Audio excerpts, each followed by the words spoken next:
John Cena's career is officially coming to an end. We have about 4 months left on his retirement tour.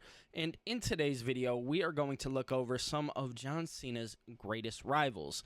We're going to be ranking them from worst to best, 10 being the worst, 1 being the best. I'm actually really excited to get into this video because it's going to be a nostalgia run for not only you guys, but myself. So if you guys are new here, I definitely say like this video if you find anything interesting. Subscribe to the channel if you've enjoyed me at all. My name is Billy TKO, and let's just hop directly into it.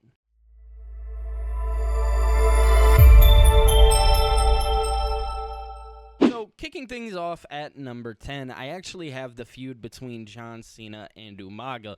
And trust me, I understand that a lot of people may not be the biggest fan of this. Now, the reason why I have this at number 10 is, well, because this list is full of some great feuds. And this one, truth be told, just fell to the bottom of the list in my personal opinion. So Umaga and John Cena, they had their last man standing match at the 2007 Royal Rumble in what was a great match, by the way. The problem with this feud is it didn't last as long as many people wanted it to. Obviously, as you guys all know, Umaga has sadly passed away and is no longer with us, but I feel like this is a great opportunity for us to remember everything that Umaga did, especially with John Cena. These guys completely tore the house down in that last man standing match. The problem here is that the feud did not go as long as many actually anticipated. I felt like this match could have lasted till the 2007 WrestleMania. They could have continued this feud if they wanted to, but instead they chose to go a different direction with John Cena and Shawn Michaels, where they would face off in Detroit, my hometown. I was there. And they would go on to have a very good WrestleMania match, but at the end of the day, the real feud was Umaga and John Cena. These guys were outstanding. So the reason why this falls to number 10 is strictly because the time frame. The time frame of this was not done perfectly. It wasn't done to the way that maybe I personally would have wanted it to. I would have liked to seen more between John Cena and Umaga. Coming in at number 9, I have the feud between John Cena and Brock Lesnar, and a lot of people are going to be very skeptical over this one, but truth be told, I just wasn't the biggest fan of this feud, if you want me to be 100% honest. Don't get it twisted. I understand the significance. I understand the early interactions. While John Cena was the doctor of thugonomics, Brock Lesnar was really breaking into the business as the top star, the top guy coming out of OVW, but it was actually later on that it would kind of ruin it for me. And if I'm talking about later on, I mean 2014. It was in that match at SummerSlam that took place where Brock Lesnar just completely buried John Cena. And I get it. People will make the argument, well, he had just beat The Undertaker, so it's only right. It is only right that Brock Lesnar destroys John Cena. I just didn't feel it was right. John Cena in 2014 was WWE's top guy. I mean, there was nobody else. And they had Brock Lesnar beat The Undertaker and defeat the streak in a way that did not need to happen. In my personal opinion, Brock Lesnar has always been and will always be the wrong guy to defeat The Undertaker and capture that streak. It should have gone to a guy that really could have used it, like Roman Reigns. And Roman Reigns, only a couple years later, would go on to defeat The Undertaker, but it could have been saved for him. Brock Lesnar didn't need the victory. And truth be told, I don't think it was necessary for Brock to go out there and win. But at the end of the day, John Cena and Brock Lesnar's feud, it did have some significance. These guys have been rivals since literally 2002. So it would be almost wrong of me to not put Brock Lesnar and John Cena on this list, because they really have done a lot of special things. They've created some really cool moments over the last, 25 years. And right now, Brock Lesnar just returned to the WWE, and he is going to be facing John Cena, which looks to be very soon. And I can imagine this is WWE just wanting to have that moment once again for Brock Lesnar and John Cena. Now, it just truthfully wasn't for me. It's not my favorite feud of all time. I understand the significance, but I could have lived without it. Wasn't necessarily needed for me. So that's why I have their feud at number 9. Coming in at number 8, I have the feud between John Cena and Triple H. Now, this feud didn't really last all that long, because later on, Triple H would become a huge babyface and join D-Generation X and reform it once again. But the feud that these two had on the build to WrestleMania 22 was actually particularly good. I don't think it was the worst feud. But again, it kind of falls under that same category that Umaga fell under, where it just didn't last as long. And what really sparked the interest of this feud was the Styles Clash. It was that John Cena was so apparently different than what Triple H was. Triple H was somebody who originally came up in the business and really had a certain way of looking at the business. John Cena was this new kid in town, the hip-hop guy, really rejuvenating life back into the WWE, and Triple H just couldn't take it. And at the time, Triple H was just coming off one of the greatest heel runs with Evolution, probably of all time. He was like the greatest heel of all time, if you're asking me. But the feud just didn't last all that long. They had some great matches. They had, I believe it was a fatal four-way match with Shawn Michaels, Triple H, Randy Orton. I can't remember, but it was a match at the 2006 Backlash between the two of them in what was a good match. But the most memorable part of their feud was actually at WrestleMania 22. If you guys remember John Cena's entrance, it was a really fun entrance. Triple H had a very fun entrance as well. But yeah, the feud just didn't last as long as I would have liked it to, because I felt like there was a lot that you could have told between these guys, like the long history that they could have really dug into between the two. And it just felt like WWE kind of steered away from that with their feud, because maybe they didn't want to ruin John Cena's, new popularity, didn't want to ruin his reputation immediately. I guess in that degree, I understand. But at the end of the day, Triple H was a great counterpart to John Cena. Coming in at number 7, I have no other than The Rock. As you guys know, The Rock and John Cena would go on to have 2 WrestleMania matches, one at WrestleMania 28 and the other at WrestleMania 29. Both of these matches would headline. Now, The Rock was not very present for all of this feud. John Cena actually kind of carried the feud pretty much throughout a span of 2 years. The Rock was there to do the quote-unquote passing of the torch moment. And when I say that, John Cena was going to be viewed as the face of the company. He is WWE's new guy. So I'm not putting this super high on the list, and I'm also not putting it super low on the list. I'm putting it, I believe, just kind of right in the center, in the middle, because it was a good feud, and they had some great back and forth, and The Rock kind of played that heel role a little bit better. John Cena was the Fruity Pebbles guy, and then John Cena called him out for writing the promo on his hand, and it did get a little serious. Like, these guys outside of the ring for quite some time actually did not like each other, but, at the end of the day, WWE is always known for doing what's quote-unquote best for business.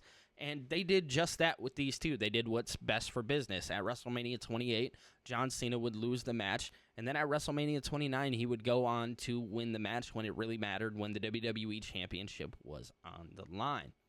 So the story of The Rock and John Cena is legitimately just that, the passing of the torch moment. John Cena becomes WWE's new guy, and they created a really good story for what it is worth. That span of 2 years where those guys kind of just clashed heads or whatever it was, they did everything that they needed to, in my personal opinion. Coming in at number 6, I have the feud between John Cena and Kurt Angle, and you are probably asking yourself, Billy, why would you put this at number 6? Why is this here? For some people, it is one of his greatest rivalries. For some, it is some of their least favorite. Now, for me, I put it kind of dead center in the middle, and the reason why is because, while yes, the history between these two is obviously very long-lasting. As you guys know, John Cena made his debut where he faced off against Kurt Angle. Kurt Angle tried to blow him up and really get him tired and ultimately could not. Obviously, that is all great and everything. At the end of the day, these two would go on to have some great matches. Now, the story wasn't all that amazing because, truth be told, there wasn't really much of a story. Just at the time, Kurt Angle was very dominant in the WWE, and John Cena, again, was just coming up and really making a name for himself. So WWE viewed that, and they took that, and they ran with it. So John Cena and Kurt Angle would just go on to have some very good matches, some notable matches. The No Mercy in 2003, Unforgiven 2005. There's a couple more matches that they would go on to have. But at the end of the day, in my personal opinion, I put this at number 6 because I feel that's where it just kind of sits comfortably. You know, it didn't do too much for me. It didn't do too little for me. Just did exactly what I needed it to for the time being. Coming in at number 5, I have the feud between John Cena and AJ Styles. This was actually one of John Cena's more fun feuds. In fact, I remember they had the I Hate John Cena chants that went on for some times with Luke Gallows and Carl Anderson and AJ Styles, or John Cena sucks. I can't remember exactly what the chant was, but it was really funny. But they would actually go on to have some of John Cena's greatest matches. In fact, I think John Cena's greatest personal match of all time was at the Royal Rumble in 2017. Those two put on a complete slobber knocker. Shout out to Jim Ross. Those guys tore the house down, and obviously the story here is that AJ Styles was an outsider. He was coming from the independent circuit, and John Cena was a guy who was completely developed by the WWE. So this was one of the first times in the mainstream that we really got to see a story of the independent circuit and what WWE looked like. So somebody coming from the WWE developmental system versus somebody coming directly from, the independent circuit. This was the first time that we actually really got to have that story told on TV in a mainstream light, where it was the main event feud. It was the most talked about feud. Maybe it's not the first time it actually happened, but it was the first time that I think people really got to see what that feud would actually look like and how the two styles ultimately could work in some kind of favor. And, this is obviously where the John Cena "you can't wrestle" chants kind of come from. So that's the story of these two and their feud. So I have it dead smack dab in the middle because at the end of the day, I love pro wrestling, but I am ultimately a story kind of guy.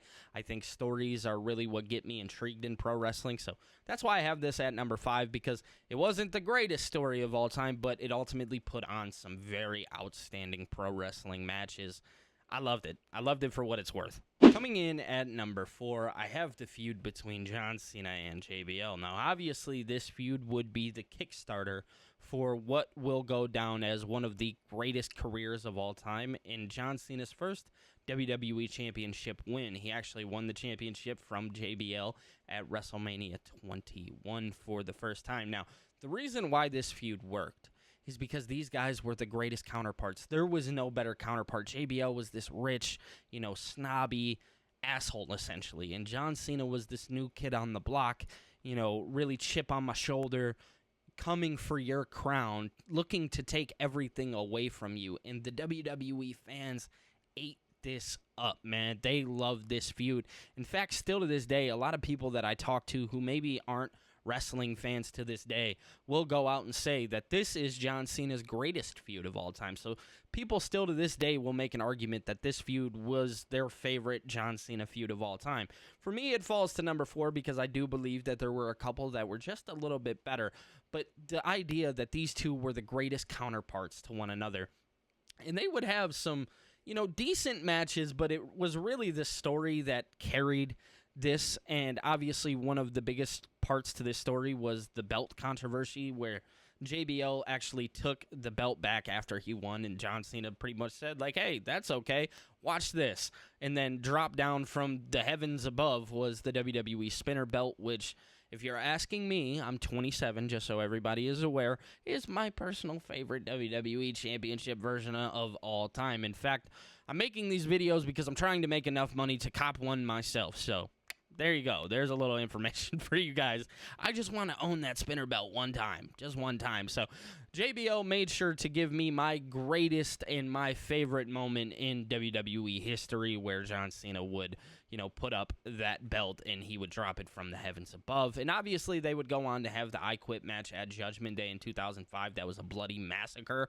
And John Cena would ultimately get JBL to say I quit. And still to this day, I believe John Cena has never said the words I quit, even as a heel, which is very interesting. I thought that was something that maybe they'd play into. But yeah, that's why I have JBL at number 4. Love the feud, great counterparts, and giving me the greatest toy that I've ever wanted in my life. So shout out to JBL and John Cena for that one. So these next 3 are going to be very controversial. You can make an argument that 3 could be 1, 2 could be 3. You can make the argument. But right now, at number 3, out of respect for everybody on planet Earth, because truth be told, I'd probably put this at number 1 if the other 2 didn't exist. CM Punk. CM Punk and John Cena's story is one of the greatest stories of all time. Obviously, CM Punk and John Cena's feud kind of stems from John Cena being the corporate machine and CM Punk being the new outsider. So John Cena essentially became everything that he wasn't to begin with. CM Punk became that new guy. CM Punk gave us one of the greatest promos of all time in this feud with the pipe bomb, and obviously they would go on to have one of my personal favorite matches of all time at the Money in the Bank 2011 pay-per-view, where, again, they tried to recreate the Montreal Screwjob between Bret Hart and Shawn Michaels. Ultimately didn't work out that way. In fact, at the Money in the Bank pay-per-view, CM Punk would go on to win the championship, and a couple weeks later, he would show back up, and John Cena would have the championship, and they would go on to feud with 2 belts. Very interesting story. But the feud is just so, what's the word that I'm looking for here? These guys, were just the total counterparts. John Cena was the corporate machine. CM Punk was the guy looking to come in and take down the corporate machine. And it was funny because John Cena wasn't the heel. He was the good guy, and CM Punk was supposed to be the heel, but it did not work out that way. In fact, this is the feud that really broke CM Punk into stardom, and he is the reason, this feud was the reason that we had CM Punk chants for 7 years in pro wrestling after he left in 2014, ultimately not getting what he wanted. So this is actually where that kick started for CM Punk, and John Cena and CM Punk have actually gone on to praise each other numerous times, and even now they've recalled back to that feud recently at the Night of Champions pay-per-view, where John Cena cut his own version of the pipe bomb just a couple weeks leading up, and then CM Punk would come out as the doctor of punkonomics. It was just very good television, and ultimately you have to put so much respect on this feud because what it did for both of these gentlemen. Both of them are now, so respected in the business, and everybody adores both of them to this day. So I have CM Punk falling to the number 3 spot, although you can make the argument that he could be the number 1 spot. So, coming in at number 2, I have no other than Randy Orton. Now, John Cena and Randy Orton have a very long, storied rivalry, kind of no different than Brock Lesnar.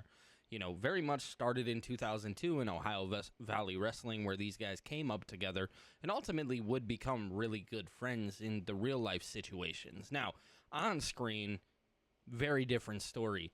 Randy Orton was the greatest heel, especially 2009 Randy Orton. It's actually a meme now. 2009 Randy Orton was a different breed of human. In 2009, Randy Orton would go on and try to legitimately destroy John Cena. Now, they would have other matches like in 2007 and 2008, but it was really in 2009 where the rivalry really picked up. Obviously they had their matches, throughout time, whether it had been at Backlash, whether it had been at WrestleMania. These guys had matches all over the place, everywhere. Now, Randy Orton, you can make the argument, also belongs in the number 1 spot, but I really feel like the person who belongs in the number 1 spot really belongs there. I mean, these guys tore the house down numerous times, and their feud would go on even years later into John Cena's more deeper run, 2012, 2013, 2014. These guys kind of had just been all around the world together, and again, really grew up together. And like I said, in real life, best friends. So it's kind of crazy to think that the rivalry just worked out as well as it did. In January of 2006, a guy by the name of Adam Copeland, also known as Edge, would cash in his money in the briefcase that he had won previously at WrestleMania 21 in 2005, would go on to cash in on John Cena and kickstart what I believe is John Cena's greatest rivalry of all time. These two would deliver numerous moments, and in fact, they were the greatest counterparts to one another. It was rap versus punk rock. These guys were polar opposites. They hated each other. The feud was so intense. Edge was this great, guy coming up. He was like a babyface, and then he had the tag team with him and Christian. But ultimately, nobody ever expected Edge to break out into the person that he would become. And the feud between him and John Cena was outstanding. The TLC match at Unforgiven in 2006, the match in 2006 at SummerSlam, where he would pretty much just beat the hell out of John Cena's dad in Boston, Massachusetts, adding Lita to the mix. There are so many things that you can discuss about Edge and John Cena.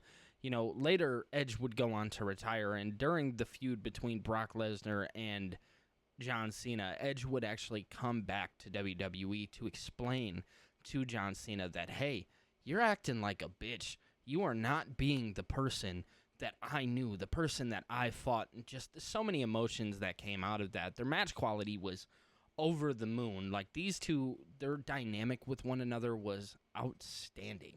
Like, it couldn't be topped. And obviously, they would go on and do their own thing in later years. But I think for me, for nostalgia purposes, Edge was the one person that I always remembered John Cena by.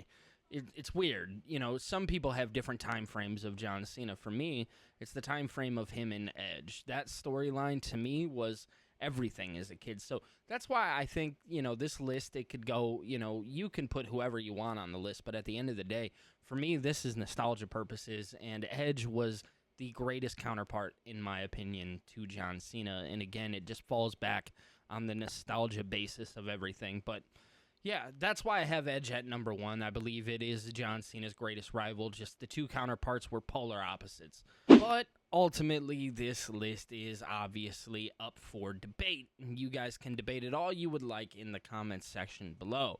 Obviously, I know that my list is going to be different than your list, so definitely be sure to give me your list as well in the comments section below. And also, don't forget to like this video and subscribe to the channel.